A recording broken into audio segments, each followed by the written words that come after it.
नमस्कार मंडळी. तर आज आपण परत आलोय कुटे फार्मवरती.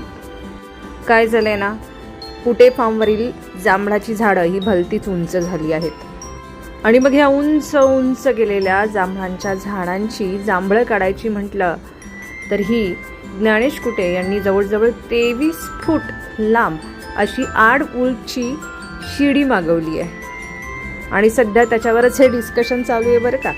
लागणार ते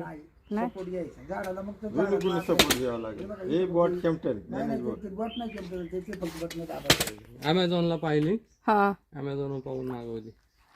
हा 23 फूट आहे डायरेक्ट. 23 फूट म्हणजे याच्या वरती जाणार फार. अरे बापरे. हा याच्यावर 23 फूट ते शेंडापर्यंत जाणार. हा ते शेंडापर्यंत जाणार बरोबर तसं. शेतावर आले की आमचा असा एक पूर्ण शेताला राऊंड असतो. शेतावर फिरताना नेहमी आपल्या हातात काठी असावी असा अण्णांचा नेहमी आग्रह असतो. तो आम्हालाही ते म्हणत असतात की तुम्हीही सोबतीला काठी घ्या आणि खरं तर कुठं आड बाजूला चढायचं असेल किंवा एखादा किडूक किंवा एखादा प्राणी अचानक समोर आला तर स्वसंरक्षणासाठी त्या काठीचा आपण उपयोग करू शकतो.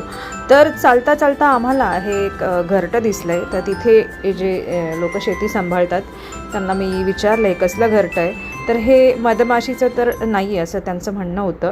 हे वेगळ्या प्रजातीच्या माशीचं घरटं आहे आणि खूप युनिक घरटं होतं. त्यामुळे मी लगेच याचा व्हिडिओ शूट केला.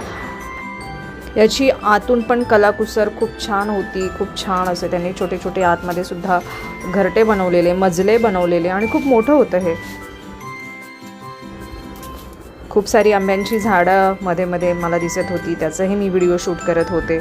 जी लोक शेती सांभाळतात त्यांच्याबरोबर शेतीबद्दलचं प्लॅनिंग अण्णांचं आणि भाऊचं चाललं होतं की काय करता येईल, कसं करता येईल.